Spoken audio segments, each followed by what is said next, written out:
Okay, I think we can start. So, can you hear me? Yeah, I hope so.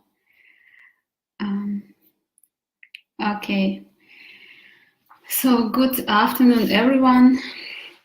My name is Irina Makhalova, and I'm a senior lecturer at the School of History at the Faculty of Humanities. And today I'm giving a talk about two things. So the first one, I will tell you a little bit about competition. It will be the first part of our webinar, and then the second part about the BA program history. So as I can guess, you're going to write a competition in history, so about world history, and I'm going to give you some examples of assignments you're going to have. Of course, not exact assignments you're going to have this year, but just how to deal with these assignments. And so probably I will give you some tips for writing an essay and answering the questions during the competition. I think the presentation and video recording will be available after the webinar, so you can have this PowerPoint after my talk. So yeah. So here, during the competition, you're going to have different types of assignments, and one of the assignments, so I think the first one, will be about how you work with historical source. So you will see an excerpt or part of historical source. It can be diary, or it can be memoirs, or it can be a document, some laws or something like that. And there will be some questions for this document. So as I am a specialist in the history of the 20th century, hi. As I'm a specialist in the history of the 20th century, of course, I just took from my head some examples from the history of the 20th century, especially from the history of Nazi Germany and Soviet history, because I focus in my research on that topic. But the main idea is to give you some tips how to answer these questions and how we are going to evaluate your answers. So of course I understand that, so probably you're writing this competition not because you want to apply especially to history, but to other programs. So there will be some general requirements for all participants who will be involved in participation in this competition. Okay, so the first assignment, it's with historical source. And so here you see, so there will be kind of introduction. For example, there is one country in Europe in the 30s, and in this country, or 20s or 30s, and in this country there were laws so accepted in a distinct period of time. And you will have a text, and there will be some questions which will follow this text. So here is, so it's quite easy. So I know you probably can answer right now. So it's a historical source, and it's so 3 articles. So I'm not going to read the whole text, so you can do it by your own. But so here is like historical source, and here are questions. And there will be, so basically 5-6 questions for the historical source. And so the first one, when and where were these laws accepted? What do you know about precondition of these laws in the country where they had been accepted? Which processes did these laws influence? What is their significance? And what was the final result of this policy? So of course you have to look at the source, and there will be some words which allow you to guess what we're talking about. So for example, Jews, citizens of German, so Jews may not employ in their household female subject of the states of Germany. So we're talking actually here about Nuremberg laws. And this Jews and Germany, so citizens of Germany, and and relations between Jews and citizens of German or related blood are forbidden. So all these things can give you like a guess that we're talking here about the Nazi Germany and especially about Nuremberg laws. So here, so the first question is, when and where were these laws accepted? So if you answer the Nazi Germany, September 1935, if you just answer 1935 without September, it will be fine. So the month is not necessary, even though it's like a full answer for this question. Then, what they know about the precondition of these laws in the country. So you can just write, so not like here, but the full sentences that, so when Hitler seized the power in 1933, so ideology of Nazi Germany included anti-Semitism, racism, and this Nuremberg laws were accepted in the framework of this racist ideology. And as a precondition for Nuremberg laws, when we talk about some measures directed against the Jewish population, so the first one was 1933, it was a Nazi boycott of Jewish businesses. So it's kind of right or ideal answer for this question. So to give like a general feedback about what was happening in Nazi Germany, and especially, of course, so you should, you should answer, of course, write about anti-Semitism and racism. So it's necessary here. Then, so which processes did these laws influence? What is their significance? And what was the final result of this policy? So of course, it's so like last question, and it should be longer than the first and the second one. And so here, so ideally, you can write that what is their significance of this law. So the laws provide the legal framework for the systematic persecution of Jews in Germany, and why it was actually important, because it was the first time when the Jews began to be persecuted not because of their faith or not because of their social or political positions, but because they were born to be Jews. So that's why these laws were significant. That's why we actually should know and should talk about them. And then you can just mark key points in this anti-Jewish policy in Nazi Germany. So Kristallnacht 1938, and then just briefly describe that with the start of the Second World War, there was a period of ghettoization, then mass extermination starting from 1941.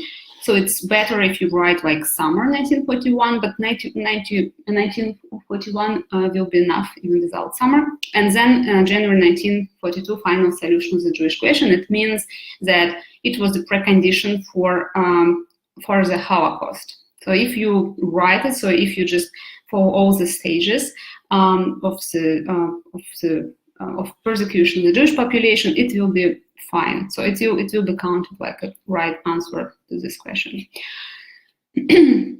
So it's kind of minimal information you should provide in this, so answering this question. Of course, if you write more about like death camps or some different ghettos, so for example, Warsaw, Krakow ghetto, etc., it will be fine, even though it will be not a mistake if you don't mention them. You just demonstrate that you understand the significance of this document, so exactly this one, in the broad context of the world history. So when we talk about the world history, about this international context, it led to the Holocaust and to the mass extermination of the Jewish population. So I think, so if you have any questions concerning this assignment, you can just ask me after I will finish my talk. And then let's go to the second assignment. So the second assignment, you will have a brief description of a country or a person or a document or a battle, for example. Like in my case, Like in my case, I decided to look at the Soviet history, and here you can see. So I wrote in his memoirs, a Soviet general, or so after that he was a Soviet marshal, Georgy Konstantinovich Zhukov, wrote that the victory of the Red Army in this battle marked the beginning of the radical turning point in the war in favor of the Soviet Union. Also, as he pointed out, it was the beginning of the massive expulsion of enemy troops from the Soviet territory. From that time on, the Soviet command completely seized the strategic initiative and held it until the end of the war. So you have description of a battle, and your task here is to guess what Zhukov was writing about, so which exactly battle it was, and then answer the following questions. So here. So here is the questions, for example. So it's just an example. So you're not going to answer exactly this question, of course. So in your opinion, which battle Zhukov was talking about? What do you know about the history of this battle, and what were the consequences of this event? So usually there are 2 or 3 questions for this assignment, and you have to demonstrate how how you can put this event or a country or a person in a broad context of world history. So here, as you can guess, yeah, we are talking about the Red Army, we are talking about Soviet Union, and Georgy Konstantinovich Zhukov had been always associated with the Second World War, or you can also write Greek Patriotic War. So, and here it's also quite easy question. So here is which battle? It's a Battle of Stalingrad, of course, because it was the turning point in the Second World War. And so here how you can guess, because the beginning of the massive expulsion of enemy troops from the Soviet territory so began especially after this battle. So it's a mark why we're talking not about the Moscow battle, even though some historians think that it was a Moscow battle in December 1941, but we're talking about Stalingrad, because after Stalingrad, the Red Army moved to the west, and then there was a start when the Red Army began to liberate occupied Soviet territories, so territories occupied by the Nazis. And here, so just Battle of Stalingrad is the answer for the first question. Then what do you know about the history of this battle? So here I just wrote you dates and basic facts. So you should of course write that we are talking here about the Second World War, we are talking about the Eastern Front. You can name dates, so that it was from July 1942 until February 1943. Even though if you just write summer 1942 until like winter 1943, it will be approximate date, but still it's possible if you just don't remember exact dates. In some basic facts, it would be nice if you just write so why actually Stalingrad battle was so important, and add some information. So what do you actually know about that?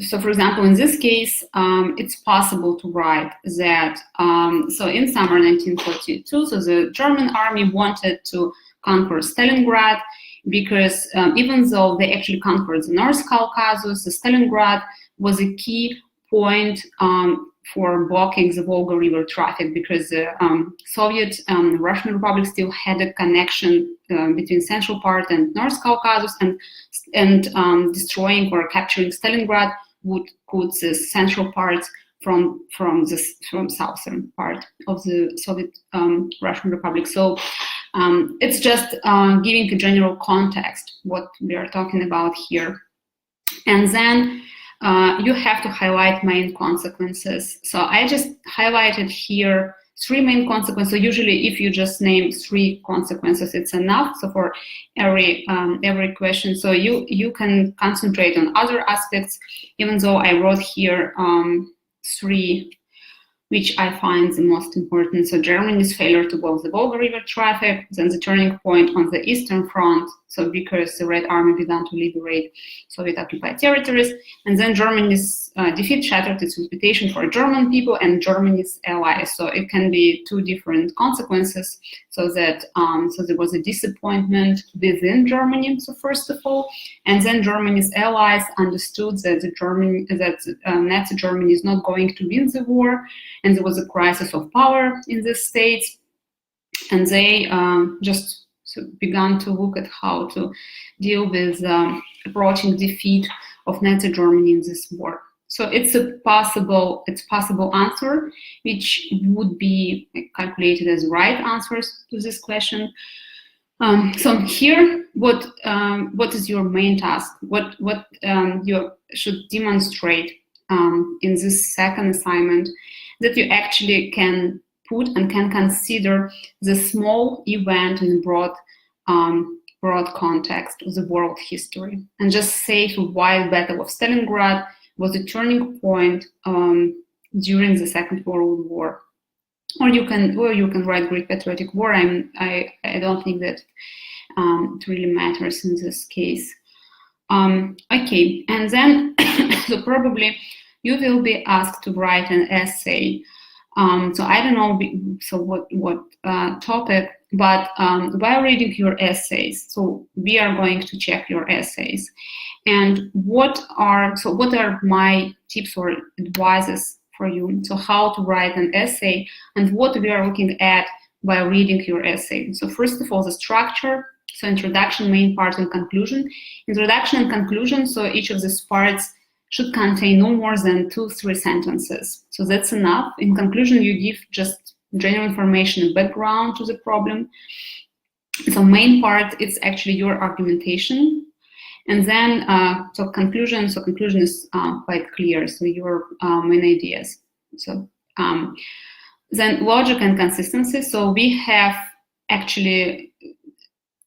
to understand what you want to say. So that's why logic is like one of the most important things while in writing essay. So it shouldn't be like points or like separate ideas. It should be clear and it should be logical. And consistency, it means that when, for example, you receive a topic like Great Terror, and consistency means that you actually have to mention main actors, so main persons who participated in Great Terror, dates, so when it happened, where it happened, so like basic information.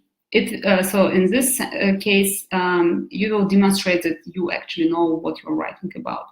So names and dates are important, but if you are not sure about some names and dates, it's just better not to mention them, because if you write a wrong name or wrong day, it will be counted as a mistake. So it's better than not to mention the person at all.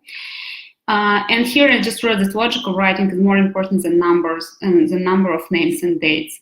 So if there is too much information, but without some logic, just place it like it is, it will be like disadvantage, not advantage of your essay. And the logic of writing, what I understand under logic of writing, is the relation between causes and consequences. You should demonstrate that you clearly understand causes of the event and consequences of this event. So you're going to describe in your essay. And here, what is actually important in this competition in history, historiography is not necessary. So what does it mean? And what is actually historiography? So historiography, it's a knowledge so we have about the event. So for example, we have Great Terror. And so in historiography, there are historians who think that the reason of Great Terror was fight with former kulaks. Then other historians think that the reason for Great Terror was fight against the fifth column. Then the third group of historians think that so the reason for Great Terror was that Stalin was mentally ill or something like that. And so it's not necessary to name all these historians. So you shouldn't demonstrate that you are familiar with all these historiographical tendencies and historiographical approaches to this problem. So it's just if you just mention, okay, there are this and this reasons and this consequence, it will be enough. No names of historians. So if you write them, it will be nice, but it's not a mistake if you don't mention historians at all, historians or other scholars. So, so here just look at how you structure and how you understand causes and consequences of some historical processes. So it will be more important. So, for example, if you would have topic Battle of Stalingrad, so it's better not to name all people from Soviet high command who participated in Battle of Stalingrad, but rather to explain why this battle was important and why was it important for the Soviet Union to win this battle. So in a broad context of world history. So I think, so here I just, so other assignments you are going to have in competitions will be quite clear. So for example, put together like names of the countries and their capital cities. So something like that. It's quite clear. It's not necessary to explain how we are going to evaluate, because there is a quite clear right answer and wrong answer. So I just wanted to highlight these three types of assignments. Even though I'm not sure that you're going to have like a full essay this year, but you definitely will have assignments, the first and the second one. So work with historical source and the description of a person or of a historical event, etc. So if you have any questions concerning this part of the presentation, I think I will answer them after finishing the second part of the webinar, because I was planning to spend like 45-60 minutes to talk with you. And here, so the second part, I think I will introduce quite briefly, just like 20-25 minutes, bachelor program history, because so probably some of you are planning to apply for this program and want to be enrolled in this program. So that's why I was asked to introduce you some basic, give you some basic information about our program and introduce some scholars who work at our faculty. So we're talking here about the program, bachelor program history. It's a School of History and Faculty of Humanities. And so I think was invited to give this talk because I got a BA degree exactly from Higher School of Economics, and I was among the first students who graduated from the university in 2014. And I know just from I'm insider, and I can give you I can describe you some details about process of how to study here and what are major points and major areas of study here. So if, as you can see, it's a history, it's campus in Moscow, and I'm talking here only about campus in Moscow because campus in St. Petersburg and Perm, so BA programs history, they have different programs and other major areas of study. And here in Moscow, so languages of instruction are Russian and English. And you are going to have English as a foreign language starting with the first year of studying here, and then courses in English, including courses devoted to different aspects of history, starting from the second year. And so the program lasts for 5 years. So it was 4 years before, and now it's 5 years, a full-time program. And here you can see, so the head of our school, head of the school is Alexander Borisovich Kamensky, who is a specialist in Russian history of 18th century. And Antonina Vladimirovna Sharova, who is program academic supervisor, and so she is a specialist in the history of England. And so just talking generally about our program. So this program offers an integrative approach to the study of history, so including analysis of historical facts and processes, so human experience and cultural transformations. And so the feature of the program is that it actually combines traditional fields of historical research with new comparative and practical courses. And so the program aims to produce not just historians, who are going to work only in archives with historical sources, etc., but it aims to produce specialists with broad training in the humanities who are able to further their education in master or PhD programs, not only in Russia but in other countries as well. So the first way is just to stay in this academic field and just build a career as a researcher. But as far as I know, and from my experience, from experience of those who studied with me, so I can say that with this, with this education, after obtaining this BA degree, you can be engaged on different non-academic fields. So, for example, some of my friends who obtained this BA degree, they work as school teacher, as tourist guides. So they work in museums as manager and curators for exhibitions. So they work on television. They work in different periodicals and as journalists. And some of them are engaged in work of different publishing houses. So you receive like a kind of fundamental, general knowledge about history, but with some practical skills, which allows you to work in different non-academic fields. But so talking about study here.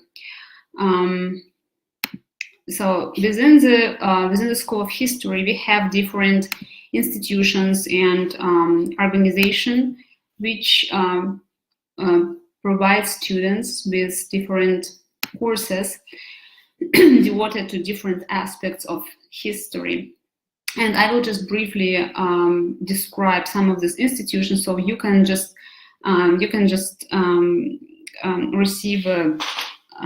receive some general information about what you are going to study here and what are major fields of study proposed by especially our faculty, because of course not all, it's just not possible to provide you with history of all regions and all times, but we have some schools which specialize on some periods and areas. So, for example, this Institute for Oriental and Classical Studies, which is engaged in researching Asian-related subjects, and they pay special attention to bringing together specialists in Oriental studies, classical philology, and ancient history. So the major feature of this institute is actually that they prepare not only historians in a classical sense, but it's very interdisciplinary preparation of specialists in philology, history, and just in general in Oriental studies. And they cover a really wide range of different regions, for example, China, Japan, Korea, Vietnam, Mongolia, Iran, ancient India, and even eastern and southeastern regions of Russia. So if you're interested in these topics, you can look at their website. It's available on the website of Faculty for Humanities, and just read more about them. So they're, of course, all these institutions and centers, they're dealing with publication of historical sources, but especially this institute, they make research on ancient and medieval literature of the Orient, research on poetic and medieval Oriental literature, and comparative studies of culture of the East and West. So, if you're interested in this topic, so you have a chance to work with specialists from this institute. So I will follow just chronological order, and so another institution or another center is the Center for Medieval Studies. So this center was established in 2012, and today, so this center is a major academic academic center which brings together scholars and students and visiting academics who worked on a wide range of topics in medieval history of Western Europe, Byzantine Empire, and ancient Russia. And so here the head of the center is actually Mikhail Boytsov, who is the head of the whole faculty of humanities, and Oleg Voskobonikov, senior research fellow, who is very famous historian. So a couple of years ago, they initiated, they started and created a new MA program, so in medieval studies, which was quite successful experience, and there are many students at the in the School of History who are really interested in medieval studies and who then apply for MA programs in different European and American universities, because they really receive a really sustainable knowledge in medieval studies. So the Center for Modern Russian History, so if you are interested in this topic, there is this center, and the head is Igor Fedyukin, who is also specialist in Russian history of 18th century. It's Alexander Borisovich Kamensky and Igor Christoforov, who is specialist in Russian history of 19th century. So as far as I know, so many students from our school, they're engaged in work of the center. So they really participate in preparation of some publications of historical sources, then in organization of different workshops and conferences. If you're interested in modern Russian history, so you know that there are specialists in this topic. So International Center of Anthropology, I think it's quite clear from the name of this center what they're dealing with. So it was founded in 2018, and so this center studies social institutions, forms of political organization, cultures, people of the past and present historical dynamics, and in the context of local and global social cultural history. So it's all about anthropology. So and here, so it's a center where I'm currently working. So it's a center for the history and sociology of the Second World War and its consequences. And so the director of our center is Vitaly Budnitsky, who is a specialist in, so first of all, history of terrorism in Russia, then history of Russian Jews during the Civil War, then history of Russian immigration, so first wave of immigration, and then history of the Second World War. And Oleg Vitalyevich Khlevnyuk, who is one of the leading scholars and specialists in everything concerning Stalin's era. So he's like a major scholar in the world, even who deals with Stalin and all processes happened in the 30s and 40s in the Soviet Union. So if you're interested in Soviet history or history of the 20th century, so the faculty has a really strong cohort of historians who prepare young specialists in these topics. Including me, for example, because I am writing on phenomenon of collaboration during the Second World War. And then what we also have here in School of History, it's a Qualitative Institute for Theoretical and Historical Studies. Excuse me. Even though it's now it's like separate institute, so it's not a part of School of History, but still, so this institute really contributed and really participated in creating actually School of History and Higher School of Economics, and they really contributed in creating bachelor program and master program in our school. And as you can see, there are now 4 centers within Qualitative Institute. So the head of the institute, like the main academic advisor, is Irina Savelyeва, who's quite famous historian, so you can see that there are different centers for history of ideas, for example, Center for University Studies, and Research Center for Contemporary Culture, and it includes studies devoted to memory studies, music, history of cinema, so cinema history, etc. So quite wide range of topics. And the main feature of this institute is that they really provide the faculty with interdisciplinary studies. So, so there are not only historians, there are, for example, sociologists, there are so those who are dealing with cultural studies, philosophers, politologists, etc. So, specialists from this institute are really engaged in teaching at our School of History. And if you are going to apply and be accepted, you will meet them, of course. And so, even though I just gave you overview of the centers which exist and which gather together specialists from different disciplines or different periods of history, we also have in the School of History different scholars who are dealing with the following subjects. For example, so history of Africa, so African history.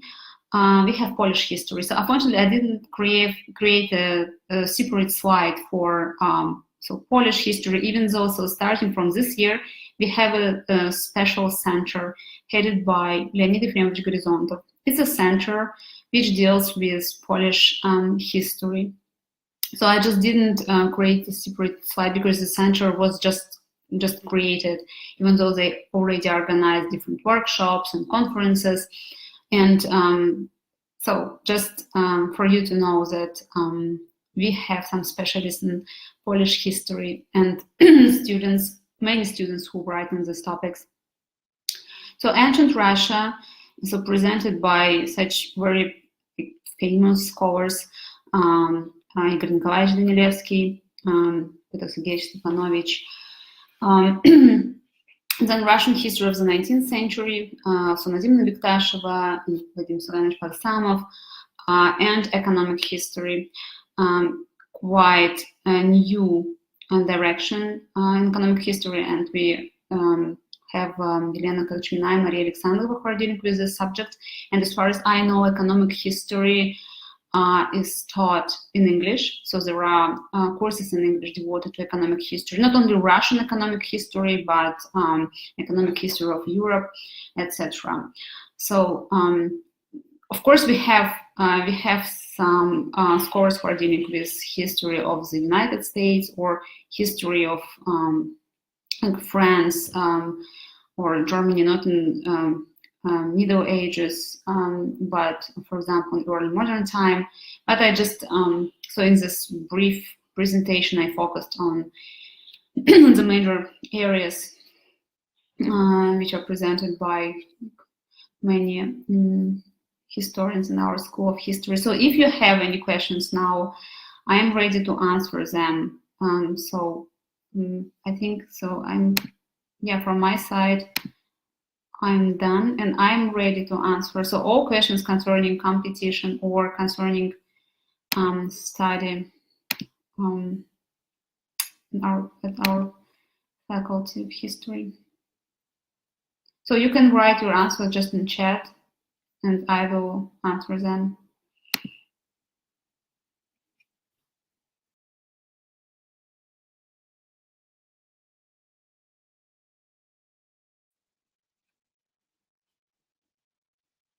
Yeah, sure. So first assignment, yeah, it's here. So do you have any questions concerning first assignment?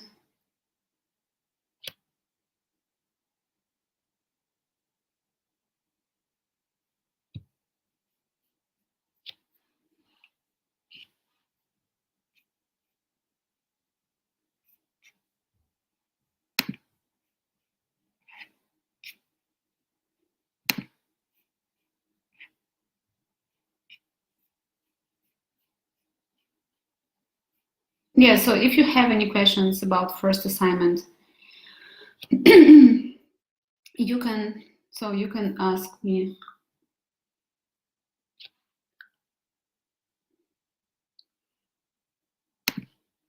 And here are answers.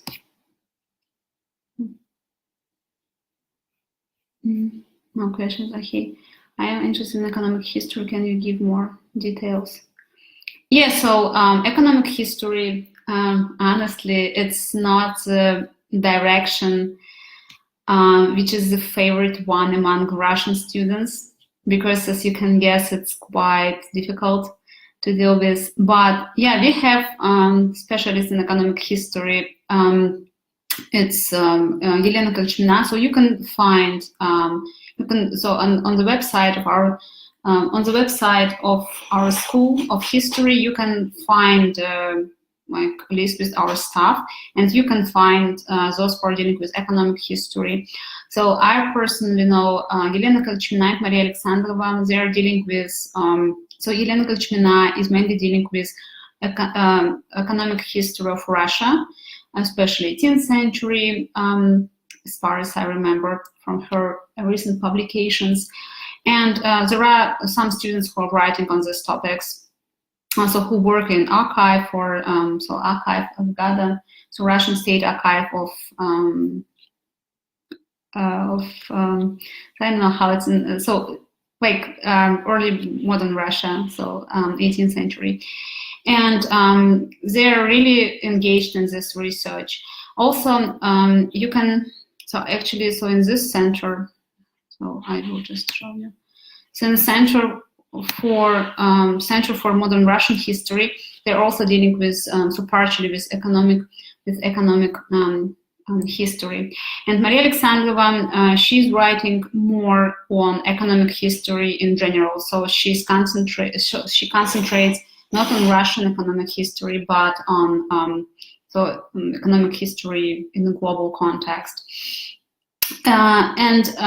If you want to know about whether you will have special courses, yes, there are special courses about economic history. So usually it's a 4th or 5th year of the bachelor program, and so usually it's and it's also partially on 2nd year of the bachelor program, because we had a course English for historians, and so different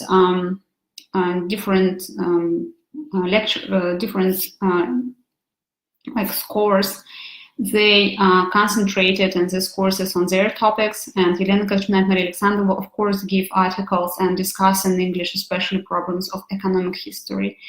And of course, so the next course, which takes place during the 4th or 5th year of the bachelor. So I'm not sure whether it's now 4th or 5th, because so this year it's a 4th year for bachelor students, but probably starting with the next year it will be the 5th one. So you should just check on this. Should check on our website. And these courses, it's more broad, and it's more general, and it's actually economic history, like during the world history. So you will have some courses, but if you want to write about that, so you can choose like a specialist and just copyright with this person. So the point is actually here in our programs that starting from the 1st year, you can decide what topic you want to write about. So if you want to write about Soviet history, you can choose a person who deals with Soviet history, contact this person, and you can copyright and work together with this person. So it's not a problem. And you initiate so you initiate this topic. So it's not topics which are proposed by, for example, head of our faculty. It's your own choice, and you formulate your topic with a person you want to work with. So hopefully I answered your question about economic history. Even though actually, so if you're interested in economic history more, it's possible. I mean, in higher school of economics, it's possible to attend courses proposed by other academic programs. For example, you can attend some courses proposed by faculty of economy, for example, or you can even join some courses proposed by other campuses from St. Petersburg or Perm, for example. So it's quite easy, and it depends on you. So if you're enthusiastic about that, you can join these courses, and they even can be, so you can receive like credits for that. So I have a question: where can you study material for the test, and what are the materials? So actually, if you go to the website devoted to competitions, there is a special link to all materials. So we created a list with books, and in Russian and in English, and even a list with podcasts. And you can actually just look and find all necessary books or articles or podcasts in this list. So just have a look at the website with competition. So I participated in creating this list. And what are the materials? So materials are basically some monographs, so works written by historians, and so sometimes some sources. But so if I were you, I would concentrate more on some general works. For example, not just read a book about the First World War, but I would choose like a monograph called History of the 20th Century, because so reading these books, you receive total comprehension of all processes which occurred in the 20th century, for example. There are even books which cover like 5 centuries of world history, and I would concentrate especially on these books, because so usually these books are written with intention to give you so details, and to give you exactly this logic of how some historical events occurred, what were causes and consequences of these events, and how they are placed in world history. So that's why in your case, I would first of all look at these books. Is it the first year of language preparation? What do you mean, is it the first year of language preparation? Do you mean when do students start to learn English, or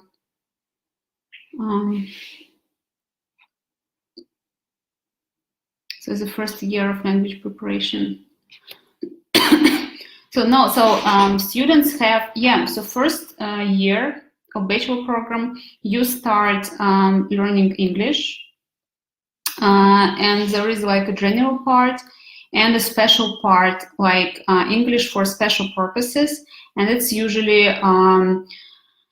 so classes when you're prepared to use English, not in history, but in academic field. For example, you're taught to write some CVs, some motivation letters, or you're taught to like speak more in English about, so usually about history, even though there are some general things.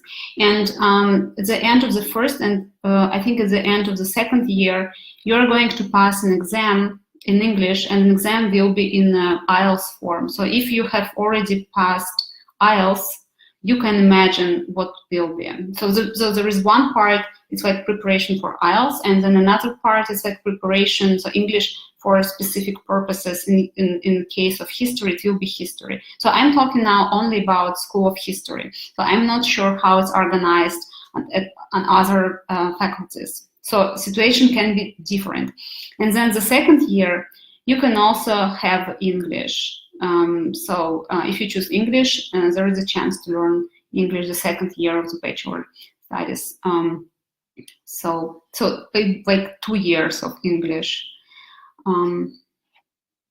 Even though I know it's for I know it's for first year program, but you should check whether it can be changed within this 5 years bachelor program. So it's quite new, so that we are now have bachelor program for 5 years. So I'm just not quite sure how it's now with first and second year.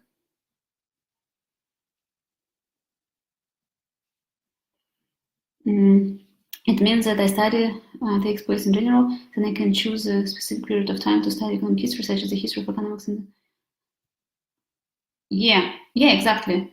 So if you know, for example, that you're interested in economic history, you can just you start your study at the BA program, and you just write, for example, to Maria Alexandrova or somebody else who is dealing with economic history, or for example, even specialists from other faculty, and you just write like a final paper. So every year in Russia we write курсовая работа. It's kind of final paper of the year. It's like a main paper of every year. So you have to write, you have to submit it every year at the end of May.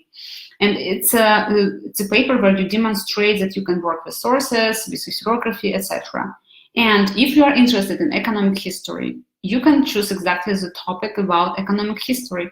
For example, you want to write about, I don't know, households in Russia in 18th century. And depending on what you like, you can choose a person and you are going to work with this person. So it's just really easy. So for example, some students from the first year who are interested in the history of 20th century, they just write me. And so I don't meet them in my courses because I don't teach. So during the first year, it's a bachelor program. And they just write me and say, okay, I would like to work with you and I'm interested in I don't know, history of Russian Revolution, or I don't know, or Second World War, and we already decide which aspect we are going to look at in this paper. So yeah, you can choose the topic which you want. So usually if you don't know what you want to study, especially first or second year, it's a problem for students to understand what is their favorite period, etc. They just choose from those who to teach them during the first or the second year of their BA studies. So, but if you know that you want to study economic history, it's just easier for you. Yeah, so if you have any questions, so hopefully I answered your questions and you got the main idea about economic history. But yeah, actually, honestly, it's quite rare that students are interested in economic history. It's just really difficult. And there are like 2 or 3 persons every year who write their final papers about this topic. So usually now everyone writes about gender history or memory studies or 20th century Soviet history. So with economic history, you will be a unique student. Okay, guys, if you have any questions, you can ask me and I will answer them. Yeah, so if you so now don't have questions, and then, for example, tomorrow some questions will appear, you can contact me because you have my email address on my personal website on the so if you just type my name and you will find my profile, and you can just write me if you have still some questions, especially about these assignments or about just history. Okay? Just don't hesitate to contact me.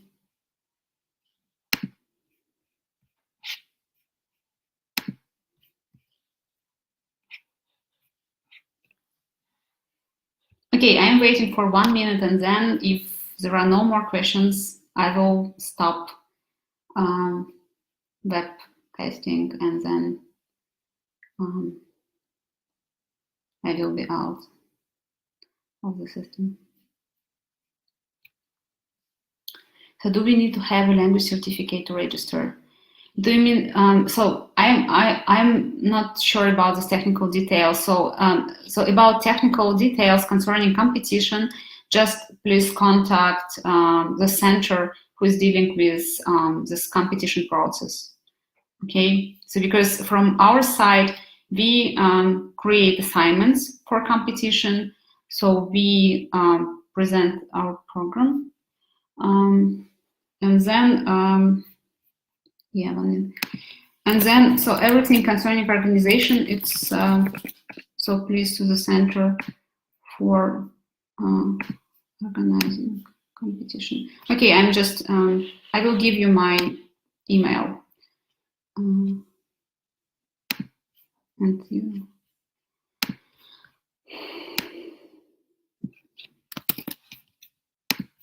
Okay. So you can write me here. I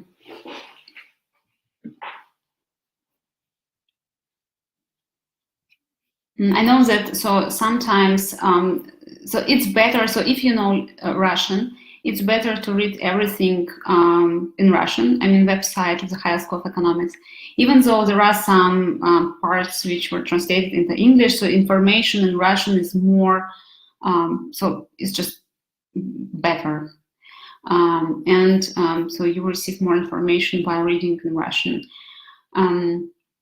So yeah, thank you for your participation. Thank you for attending this webinar and listening. Sorry for my mistakes in English. I'm a little bit nervous. Okay, so I think everything is clear, and you don't have any questions anymore.